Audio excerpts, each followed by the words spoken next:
গাজায় হামাস ও ইসরায়েলের মধ্যে যুদ্ধবিরতি চুক্তি নিয়ে যুক্তরাষ্ট্রের রাজনীতিতে উত্তাপ ছড়াচ্ছে। বিদায়ী মার্কিন প্রেসিডেন্ট জো বাইডেন এই চুক্তিকে নিজের কৃতিত্ব বলে দাবি করছেন। অন্যদিকে নবনির্বাচিত প্রেসিডেন্ট ডোনাল্ড ট্রাম্পের শিবির থেকে দাবি করা হচ্ছে চুক্তিটি মূলত বাইডেন প্রশাসনের কূটনৈতিক তৎপরতার ফল। 15 জানুয়ারি কাতারের মধ্যস্থতায় গাজায় যুদ্ধবিরতি চুক্তি অনুষ্ঠিত হয়। চুক্তির শর্ত অনুযায়ী হামাসের হাতে বন্দী 33 জন জিম্মিকে মুক্তি দেওয়া হবে এবং ইসরায়েল প্রায় 1000 ফিলিস্তিনি বন্দীকে ছেড়ে দেবে।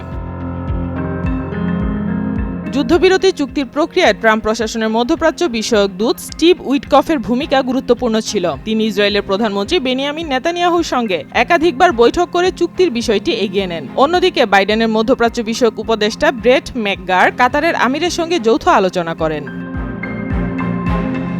ট্রাম্প দাবি করেন তার প্রশাসনের কঠোর অবস্থানের কারণেই চুক্তিটি সম্ভব হয়েছে। নির্বাচনের পর থেকেই তিনি নিজেকে জয়ী বলে দাবি করে আসছেন এবং এই চুক্তিকেও তার সফলতার প্রমাণ হিসেবে তুলে ধরছেন। তবে বাইডেনের মন্তব্য ছিল ব্যঙ্গাত্মক। তিনি বলেন, এটি কি কোনো তামাশা? বাইডেন প্রশাসনের দাবি চুক্তিটি দীর্ঘমেয়াদী কূটনৈতিক প্রচেষ্টার ফসল। গত মে মাসে বাইডেনই প্রথম ইসরায়েল ও হামাসের মধ্যে আলোচনার রূপরেখা দেন। তবে কূটনৈতিক প্রক্রিয়া বারবার ব্যর্থ হলেও শেষ পর্যন্ত কাতারের মধ্যস্থতায় চুক্তি সম্ভব হয়।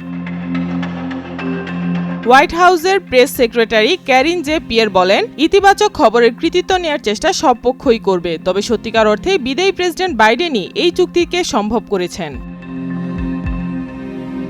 মার্কিন রাজনৈতিক বিশ্লেষকরা বলছেন, ট্রাম্পের দাবিতে কিছু সত্যতা থাকলেও বাইডেন প্রশাসনের অবদানও অস্বীকার করা যাবে না। প্যারিসের জে জর্জ ফাউন্ডেশনের বিশেষজ্ঞ ডেভিড খালফা বলেন, ট্রাম্পকে নিয়ে আগে থেকে কিছু বলা যায় না, আর এর প্রভাব হামাসের উপর পড়েছে।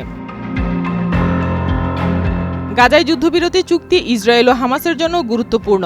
দীর্ঘ 15 মাস ধরে চলা সংঘাতের অবসানে এই চুক্তি একটি বড় পদক্ষেপ। যদিও চুক্তিটি কতটা দীর্ঘস্থায়ী হবে তা নিয়ে সংশয় রয়েছে। সমালোচকরা বলছেন, ইসরায়েল ও হামাসের মধ্যকার দ্বন্দ্বের মূলে যে জটিল রাজনৈতিক ও কৌশলগত বিষয় রয়েছে তা সহজে সমাধান হবে না। তবে চুক্তিটি আঞ্চলিক স্থিতিশীলতার জন্য একটি গুরুত্বপূর্ণ পদক্ষেপ হিসেবে বিবেচিত হচ্ছে। শেষ পর্যন্ত এই চুক্তি কার্যকর হলে ট্রাম্প ও বাইডেন উভয়েরই কৃতিত্ব দাবি করার সুযোগ থাকবে। তবে কূটনৈতিক তৎপরতায় বাইডেন প্রশাসনের ভূমিকা যে গুরুত্বপূর্ণ ছিল তা ইতিহাসে লিপিবদ্ধ হয়ে থাকবে। সাইমা আক্তার, নয়া দিগন্ত।